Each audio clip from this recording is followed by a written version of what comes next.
ప్రజా సమస్యలను తెలుసుకుని పరిష్కరించేందుకు అధిక ప్రాధాన్యత ఇస్తున్నామన్నారు మంత్రి అచ్చెన్నాయుడు.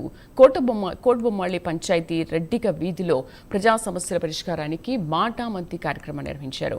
గత 23 మాసాల్లో కోటబొమ్మాళిని 7 కోట్లతో అభివృద్ధి చేశామని మంత్రి తెలిపారు.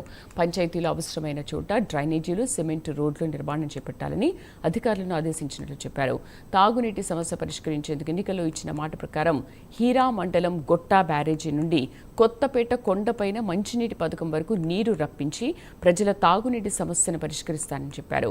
1,80,00,000తో వార్డుల అభివృద్ధికి నిధులు మంజూరు చేసినట్టు తెలిపారు.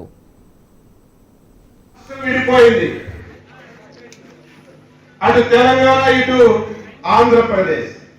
తెలంగాణలో రాబడి, ప్రభుత్వానికి రాబడి ₹1 ఇస్తే 40 పైసలు ఉద్యోగస్తులకి జీతాలకి పెన్షన్లకి ఇస్తున్నారు.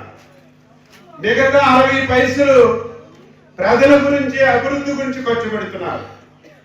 అదే ఆంధ్రప్రదేశ్కి వస్తే ₹1 ఆదాయం రాష్ట్రానికి వస్తే 98 పైసలు ఉద్యోగస్తులకి జీతాలకి పెన్షన్లు ఇవ్వడానికే సరిపోతుంది.